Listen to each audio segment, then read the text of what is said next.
நம்மளோட வீட்டில் தீபம் ஏற்றுவது அப்படிங்கிற ஒரு விஷயம் வழக்கம் மட்டும் இல்லையா, அது ஒரு ஆன்மீக சக்தியாக இருக்குது. அதுலேயும் குறிப்பாக காமாட்சி விளக்கு அப்படிங்கிறது, காமாட்சி விளக்கு ஏற்றத்துக்கு ஒரு பெரிய அர்த்தமே இருக்குது. அந்த அர்த்தம் என்ன? இந்த வீடியோவில் வந்து நம்ம காமாட்சி விளக்கு அப்படின்னா என்ன, ஏன் அதுக்கு இவ்வளோ முக்கியத்துவம் தரும், அதை எப்படி ஏற்றணும், இதை பற்றின முழுமையான விஷயத்தையுமே நாம் இப்போ இந்த பதிவில் பார்க்கலாம். உங்களோட வீட்டில் நீங்கள் காமாட்சி விளக்கு எப்படி ஏற்றுவீங்க, எந்த கிழமையில் ஏற்றுவீங்க அப்படிங்கிறத கமெண்ட் பாக்ஸில் சொல்லுங்கள். உங்களை பார்த்து மற்றவங்களும் தெரிஞ்சுக்கிட்டோம். காமாட்சி அம்மன் அவங்களோட அருளை குறிக்கக்கூடியது தான் இந்த விளக்கு. இந்த விளக்கு ஏற்றுவதால் நம்மளோட வீட்டுக்குள்ளே என்ன மாதிரியான சூழல் உருவாகும்? விளக்கு ஒளி மட்டும் அல்ல, அது அம்மனோட அருள் ஒளியாகவும் அமைஞ்சிருக்கு. இந்த தீபத்தை ஏற்றுவதால் நம்மளோட வீட்டில் என்ன மாதிரியான சிறப்பை பெற முடியும், அந்த விளக்கை ஏற்றும் போது என்ன மாதிரியான தவறு செய்யக்கூடாது அப்படிங்கிற ஒரு முழுமையான தகவலையும் தான் உங்களுக்காக இந்த பதிவில் சொல்லியிருக்கோம். ஸோ ஸ்கிப் பண்ணாமல் முழுமையாக பாருங்கள். கண்டிப்பாக இந்த பதிவை நீங்கள் பயன்பெறக்கூடிய வகையில் இருக்கும். உங்களுக்கு காமாட்சி அம்மன் ரொம்பவும் பிடிக்கும் அப்படின்னா காமாட்சி அம்மனின் அருளை பெறக்கூடிய இந்த மந்திரத்தை நீங்கள் இறை வழிபாட்டின் போது தொடர்ந்து உச்சரிங்க. கண்டிப்பாக நன்மைகளை பெறலாம். ஓம் கம் காமாட்சி தாயை போற்றி அப்படிங்கிற மந்திரம் உங்களோட வாழ்க்கையில் சுபிட்சத்தை ஏற்படுத்தும். இப்போ கூட உங்கள் ஆள் மனதில் ஒரு பிரார்த்தனையை நினச்சிக்கிட்டு நம்பிக்கையோடு இந்த மந்திரத்தை 3 முறை பதிவிட செய்யுங்க. கண்டிப்பாக இறைவனின் அருளால் உங்களோட வாழ்க்கையில் சிறப்பான உயர்வு, நல்ல ஒரு விளக்கின் ஒளி போல உங்களோட வாழ்க்கையில் சிறந்து விளங்கக்கூடிய தன்மை வளர அன்னையிடம் உங்களுக்காக நாங்கள் பிரார்த்தனையும் செஞ்சுக்கிறோம். எல்லா வகையிலுமே சிறப்பான உயர்வு பெற உங்களுக்குமே வாழ்த்துக்களை தெரிவிச்சுக்கிறோம். ஜோதிட ரீதியாக இருக்கக்கூடிய பிரச்சனைக்கு எளிய முறையில் நீங்கள் தீர்வு பெற டிஸ்கிரிப்ஷனில் பாருங்கள், ஜோதிடரோட நம்பரும் கொடுத்துருக்கோம். அந்த நம்பரை பயன்படுத்திக்கோங்க. பெரும்பாலும் எல்லா வீடுகள்லையுமே தீபம் ஏற்றி வழிபடக்கூடிய ஒரு முறை வழக்கமாக இருக்குது. அதுலேயும் பாருங்கள், காமாட்சி விளக்கு இல்லாத வீடுகளே இருக்காது. குறைந்தபட்சம் சின்ன அளவிலாவது காமாட்சி விளக்கு வச்சு வழிபடக்கூடிய ஒரு பழக்கம் இப்போ எல்லோருக்கிட்டையுமே இருக்குது. அப்படி நம்மளோட வீட்டு பூஜை அறை அப்படின்னு பார்க்கும் பொழுது இந்த காமாட்சி விளக்கு ஒரு முக்கிய பங்கு வகிக்கக்கூடிய விளக்காக அமைஞ்சிருக்கு. எல்லோரும் இதை ஏற்றலாமா? எப்படி சரியான முறையில் இந்த தீபத்தை ஏற்றணும், இந்த தீபம் ஏற்றும்போது என்ன தவறு செய்யக்கூடாது, நன்மை என்ன தீமை என்ன அப்படிங்கிறத பார்க்கலாம் வாங்க. காமாட்சி விளக்கு அப்படின்னு சொன்னாலே அது வந்து காமாட்சி அம்மனோட அருளையும் காமாட்சி அம்மனின் சக்தியும் குறிக்கக்கூடிய ஒரு விளக்காக அமைஞ்சிருக்கு. இந்த விளக்கை ஏற்று வழிபாடு செய்யும் போது என்ன நடக்கும் அப்படின்னு பார்த்தா, அந்த அன்னையின் அருள் நம்மளோட வீட்டுக்குள்ளே வர வைக்கக்கூடிய ஒரு விஷயமா பார்க்கப்படுது. இந்த தீபம் ஏற்றி யாரெல்லாம் வழிபாடு செய்கிறாங்களோ அவங்களோட வீட்டில் கண்டிப்பாக அன்னையின் அருள் உண்டாகும். இந்த விளக்கு ஏற்றுவது வீட்டில் ஒரு ஒளிக்கடாட்சத்தை ஏற்படுத்தும். இது வந்து தீபம் ஏற்றுவது அப்படிங்கிறது விளக்கேற்றுறது மட்டும் கிடையாது, கடவுளை நம்மளோட வீட்டுக்கு அழைக்கக்கூடிய ஒரு விஷயமா பார்க்கப்படுது. காமாட்சி அம்மன் விளக்கை ஏற்றுறதுக்கு சில முக்கியமான விஷயம் இருக்குது. அது என்ன அப்படிங்கிறத பார்க்கலாம். முதல்ல சுத்தம் ரொம்ப ரொம்ப முக்கியம். ஒவ்வொரு முறையுமே நாம் விளக்கு ஏற்றுறதுக்கு முன்னாடி அந்த விளக்கை க்ளீன் பண்ணி மஞ்சள் குங்குமம் பூக்கள் வைத்து முறையாக திரி போட்டு எண்ணெய் ஊற்றி தீபம் ஏற்றுவது ரொம்ப ரொம்ப முக்கியம். எப்போவுமே விளக்கு அப்படிங்கிறது சுத்தமாக இருக்கணும். சுத்தம் செஞ்ச பிறகு தான் அடுத்தது தீபம் போடுறத பழக்கப்படுத்தணும். எண்ணெயை எப்படி தேர்வு செய்யலாம் அப்படின்னு பார்த்தா, நல்லெண்ணெய் இல்லைன்னா நெய், இது ரெண்டையும் பயன்படுத்தி விளக்கேற்றுவது ரொம்ப ரொம்ப நல்லதாக இருக்கும். இது வீட்டில் ஒரு நல்ல நேர்மறையான ஆற்றலை அதிகரித்து தரும். அதனால் அப்படி நீங்கள் பயன்படுத்தக்கூடிய எண்ணெய் வந்து நல்ல ஒரு குவாலிட்டியான எண்ணெயாக இருக்கணும். அதை யூஸ் பண்ணுறது தான் முழுமையான பலனையும் ஏற்படுத்தும். அதே போல் நீங்கள் இப்போ எண்ணெய் ஊற்றி திரி போட்டு விளக்கேற்றுறீங்க அப்படின்னா அந்த திரி போடுறதுல கூட ஒரு விஷயம் இருக்குது. அது எப்படின்னா, ஒத்தையாக இருக்கிற திரி அதை எடுத்து அப்படியே போடக்கூடாது. 2 திரியை எடுத்து நாம் திரித்து அது விளக்கேற்றுறது ரொம்பவுமே நல்லதுங்க. அப்படி நீங்கள் ஏற்றக்கூடிய விளக்கு கிழக்கு அல்லது வடக்கு நோக்கி வைத்து வழிபடுங்க. கண்டிப்பாக எல்லாமே நல்லதாக நடக்கும். விளக்கேற்றக்கூடிய நேரம் அப்படின்னு பார்த்தா, காலை சூரிய உதயம், மாலை சூரிய அஸ்தமனம். இந்த காலை மாலை 2 நேரமும் விளக்கேற்றுறது ரொம்ப ரொம்ப சிறப்பு. அப்படி காலையில் ஏற்றணும் அப்படின்னா சூரிய உதயத்துக்கு முன்னாடி விளக்கேற்றி பூஜை அறை க்ளீன் பண்ணி விளக்கேற்றுறது நல்லது. மாலையில் சூரிய அஸ்தமனம், அதாவது 6 மணிக்கு மேலே நீங்கள் விளக்கேற்றலாம். இந்த 2 தடவையுமே நீங்கள் ஒரு நாள் 2 தடவை இப்படி விளக்கேற்றி பாருங்கள்.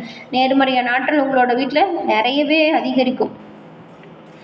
உங்களுக்கு நேரம் இன்னுமே நல்லா இருந்துச்சுன்னு வச்சுக்கோங்களேன், வரக்கூடிய பலன்கள் அதிகமாக கிடைக்கும். இந்த காமாட்சி விளக்கு ஏற்றுறதுனால என்ன நன்மையெல்லாம் கிடைக்கும் அப்படிங்கிறத பார்க்கலாம். இந்த விளக்கு ஏற்றி நீங்கள் வழிபடுறதுனால உங்களோட வீட்டில் நேர்மறையான ஆற்றல் அதிகரிக்கும். இப்போ ஏதாவது ஒரு விஷயம் பேசிகிட்டு இருப்பீங்க, ஆனால் அது பாருங்கள் நல்லபடியாக நடக்கும். நீங்கள் பூஜை அறை க்ளீனாக வச்சுக்கணும், இந்த விளக்கேற்றுறதை முறையாக கடைபிடிக்கணும். இது ரெண்டையுமே சரியாக செஞ்சால் உங்களோட வீட்டில் எப்பவுமே சூப்பரான வைப்ரேஷனை நீங்கள் உணர முடியும். நீங்கள் இதை முறையாக பண்ணாமல் உங்களோட வீட்டில் என்ன தான் வச்சு நீங்கள் ஒரு நல்ல விஷயம் பேசினா கூட அதில் நிறைய தடைகள் வரும் பாருங்கள். அப்படிலாம் தடை தாமதம் வராமல் இருக்கணும்னா கண்டிப்பாக உங்கள் பூஜை அறையை நீங்கள் க்ளீனாக வச்சுக்கணும். விளக்கேற்றுவதை முறையாக நீங்கள் கடைபிடிக்கணும். லட்சுமி கடாட்சம், செல்வம் அதிகரிக்கக்கூடிய வாய்ப்பையுமே நீங்கள் இந்த காமாட்சி விளக்கு ஏற்றுவதால் பெற முடியுங்க. நல்ல ஒரு பொருளாதார ரீதியான உயர்வையும், அதுக்கப்புறம் பண ரீதியாக இருக்கக்கூடிய பிரச்சனை தீர்வுமே இந்த காமாட்சி தீபத்தை தொடர்ந்து முறையாக வழிபாடு செய்கிறதுனால அதில் இருக்கக்கூடிய பிரச்சனை தீர்ந்து நன்மைகள் உங்களுக்கு உண்டாகும். குடும்பத்திலையுமே இருக்கக்கூடிய சண்டை, பிரச்சனை, தொல்லை, நோய் தொற்று இது எல்லாமே குறைவதற்கு இந்த விளக்கேற்றக்கூடிய ஒரு விஷயம் நன்மையை ஏற்படுத்தும். பொதுவாக இப்போ உங்களுக்கு ஒரு மனசு ரொம்ப கஷ்டமாக இருக்குது அப்படின்னு வச்சுக்கோங்களேன், நீங்கள் வந்துட்டு ரொம்பவுமே பிரச்சனையை போட்டு மூளையை போட்டு குழப்பிக்காதீங்க.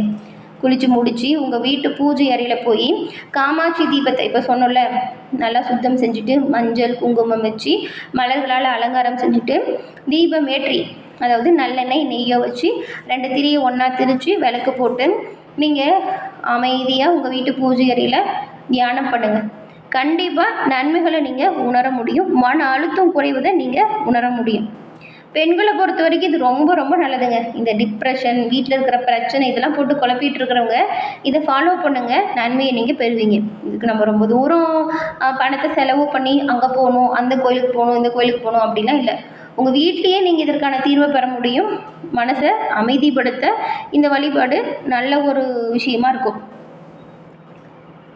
எப்பவுமே விளக்கு எறிகிற வீட்டில் பாருங்கள் இருள் தங்காது அப்படின்னு சொல்லுவாங்க. அம்மனோட அருள் இருந்தால் மட்டும்தான் இந்த ஒரு அமைப்பு பிறக்கும். அதனால் உங்களோட வீட்டில் நீங்கள் காலை மாலை 2 நேரமும் விளக்கேற்றி வழிபடுறது நல்லது. தவறாக இந்த விளக்கை நம்ம பயன்படுத்துறதுனால சில நெகட்டிவான விஷயங்களுமே நடக்கும். அது என்ன அப்படின்னா, சிலர்லாம் தெரியாமல் ஒரு சின்ன சின்ன தவறு பண்ணிடுறோம். அதனால தான் நிறைய பிரச்சனைகளையுமே சந்திக்கிறோம். அது என்ன அப்படிங்கிறத பார்க்கலாம். இந்த பிரச்சனையை நீங்கள் தவிர்க்கணும் அப்படின்னா இந்த விளக்கை எப்படி தவறாக பயன்படுத்தக்கூடாது அப்படின்னு பார்க்கலாம். இப்போ நீங்கள் விளக்கு வச்சுட்டு அதை அப்படியே கவனிக்காமல் விட்டுட்டிங்களா வச்சுக்கோங்களேன், அதுவே தானாக அணைஞ்சிடும். அப்படி அணைய விடவே கூடாதுங்க. குறைஞ்சபட்சம் பூஜை எறிகிற தீபம் அப்படிங்கிறது 1 மணி நேரமாச்சும் எரியணும். அப்போ தான் அதோட எனர்ஜி அப்படிங்கிறது வீடுக்குள்ளே பரவும். நீங்கள் அந்த விளக்கை தானாக அணைய விடாமல் நீங்களாக பூக்கள் வைத்து குளிர் வைக்கிறது ரொம்ப ரொம்ப நல்லது. அப்படி அணைஞ்சு போன விளக்கை கவனிக்காமல் இருக்கக்கூடாது. அது அப்படியே அணைஞ்சிச்சுன்னா பாருங்கள், அந்த திரியிலேருந்து ஒரு ஸ்மெல்லு வரும், திரி தீஞ்சு போகிறது. அந்த மாதிரி வர வைக்காதீங்க. நீங்களாக குளிர வைக்கிறது ரொம்பவும் நல்லது. அதே போல் இந்த தூசு படிஞ்ச விளக்கை அப்படியே யூஸ் பண்ணுறது இது ரொம்ப ரொம்ப தவறான செயலுங்க. நேரம் இல்லைன்னு சொல்லிட்டு டக்குன்னு விளக்கு ஏற்றணும் அப்படிங்கிறத மட்டும் மைண்டில் வச்சுக்கிட்டு அதை அப்படியே சுத்தம் பண்ணாமல் நீங்கள் எண்ணெய் ஊற்றி விளக்கு வைப்பீங்க. அதை கண்டிப்பாக தவிர்த்தே ஆகணும். அதே போல் ஃபுல்லாக விளக்கு காலி பண்ணி ஒரு காலியான விளக்கு பூஜை அறையில் இருக்கிற மாதிரியான விஷயத்த செய்யவே கூடாது. இந்த தவறான திசையில் வைத்து விளக்க வச்சு வழிபடுறது தப்பு. இந்த 4 விஷயத்தையும் தவிர்த்தாலே நீங்கள் ஒரு நேர்மறையான ஆற்றலை உங்களோட வீட்டில் அதிகரிக்கலாம். அது என்ன அப்படின்னா, அணைஞ்ச விளக்கு கவனிக்காமல் இருக்கக்கூடாது, விளக்கை சுத்தம் இல்லாமல் வச்சுருக்கக்கூடாது, காலியான விளக்கையும் பூஜை அறையில் வைக்கக்கூடாது, தவறான திசையில் வைத்து வழிபாடு செய்யக்கூடாது. இது 4ஐயும் நீங்கள் மாற்றி பாருங்கள், கண்டிப்பாக நன்மையும் நடக்கும். கிழக்கு வடக்கு இந்த 2 பக்கமும் வச்சு நீங்கள் வழிபாடு செய்யலாம். தீபம் ஏற்றும் பொழுது இந்த 2 திசைகளில் வச்சு வழிபடுறது ரொம்ப ரொம்ப நல்லதாக இருக்கும். இப்போ சொன்ன விஷயத்தில் ஏதாவது உங்கள் வீட்டில் மாறுதல் இருந்தால் அதை மாற்றிடுங்க. உடஞ்சி போன விளக்கையும் வச்சு வீட்டில் பூஜை பண்ணக்கூடாது. அதே போல் பூஜை அறையிலையுமே உடஞ்ச சிலைகள், கீறல் விழுந்த புகைப்படம் இதெல்லாம் வச்சு வழிபாடு செய்கிறத தவிர்க்கணும். பூஜை அறை அப்படிங்கிறது எப்பவுமே வீட்டுக்கு ஒரு இதயம் போல், அதனால் அதை எப்பவுமே பாதுகாப்பாக நல்லா சுத்தமாக வச்சுக்கோங்க. எல்லாமே நல்லதாக நடக்கும். இப்போ சொன்னோம்ல இந்த 4 விஷயத்தை தவிர்க்கணும்னு, இந்த 4 விஷயம் இருந்தால் கண்டிப்பாக வீட்டில் மன அமைதி அப்படிங்கிறது குறைவாக தான் இருக்கும். நிறைய தடை உங்களோட வாழ்க்கையில் ஏற்பட்டிருக்கும். அந்த வீட்டில் பாருங்கள் நெகட்டிவ் எனர்ஜியும் அதிகமாக இருக்கும். என்னதான் நல்லது பண்ணாலுமே உங்களுக்கு நல்லது சேர ரொம்பவுமே கால அவகாசம் எடுத்துக்கும். நீங்கள் உங்கள் வீட்டு பூஜை அறையை சுத்தம் பண்ணி தீபத்தை நாங்கள் சொன்ன முறைப்படி ஏற்றி பாருங்கள், நன்மைகள் வர தொடங்கும். அப்போ கண்டிப்பாக நீங்கள் உணர்வீங்க. இந்த 4 விஷயத்தை மட்டும் தவிர்த்தாலே பெரும்பாலும் உங்கள் வீட்டு பூஜை அறை ரொம்பவுமே சூப்பராக இருக்கும். விளக்கு ஏற்றுறது மட்டும் போதாது, அதை நம்ம மதித்து நடந்துக்கணும். தினமுமே ஏற்ற முடியல அப்படின்னா குறைஞ்சபட்சம் வெள்ளிக்கிழமை செவ்வாய்க்கிழமை இந்த 2 கிழமையிலும் விளக்கேற்றி வழிபடுறது நல்லது. 2 கிழமையும் விளக்கேற்ற முடியல அப்படின்னா கண்டிப்பாக நீங்கள் வெள்ளிக்கிழமையில் உங்கள் பூஜை அறையை க்ளீன் பண்ணி விளக்கெல்லாம் சுத்தம் பண்ணி வெள்ளிக்கிழமையில் விளக்கேற்றணுங்க கண்டிப்பாக. அதே போல் நீங்கள் வச்சுருக்கிற பூஜை அறை க்ளீனாக வச்சுக்கோங்க. பக்தி அப்படிங்கிறது மனசார வரணும். பக்தி மனசு ரொம்பவுமே முக்கியம். திரும்பவும் சொல்கிறோம், விளக்கு அப்படிங்கிறது ஒளி மட்டும் இல்லை, அது நம்பிக்கையின் ஒளியாக இருக்குது. தெய்வ கடாட்சத்தின் மறுஉருவமாக அமைஞ்சிருக்கு. இந்த காமாட்சி விளக்கு அப்படிங்கிறது ஒரு சாதாரண விளக்கு கிடையாது. அது உங்களோட வாழ்க்கையை ஒளிர வைக்கக்கூடிய சக்தி கொண்டது. நீங்கள் அதை சரியான முறையில் பயன்படுத்தினா உங்கள் வீட்டில் சந்தோஷம் நிரம்பும். நீங்கள் ஏற்ற தீபம் உங்களோட வாழ்க்கையை கண்டிப்பாக மாற்றும். உயர்ந்த ஒரு இடத்தில் உங்களோட சொல் செயல் எல்லாம் அமையணும்னா உங்கள் வீட்டு பூஜை அறையும் உங்கள் வீட்டு காமாட்சி அம்மன் விளக்கையும் முறையாக பயன்படுத்தணும். என்ன நண்பர்களே, இந்த பதிவு நீங்கள் பயன்பெறக்கூடிய வகையில் அமைஞ்சிருக்கும்னு நினைக்கிறோம். இந்த வீடியோ பிடிச்சிருந்தால் லைக் பண்ணுங்கள். உங்களுடைய நண்பர்களுக்கும் இந்த பதிவை ஷேர் பண்ணுங்கள், அவங்களும் பார்த்து பயன்பெறட்டும். நீங்கள் இப்போ தான் ஃபர்ஸ்ட் டைம் நம்ம சேனலை பார்க்குறீங்க அப்படின்னா மறக்காமல் நம்ம சேனலை சப்ஸ்கிரைப் பண்ணி வச்சு கூட வர பெல் ஐக்கானை கிளிக் பண்ணி வச்சு பாருங்கள். நம்மளோட சேனலில் இது போன்ற நிறைய ஆன்மீக தகவல் சொல்லியிருக்கோம், அதையும் பார்த்து பயன்பெறுங்க.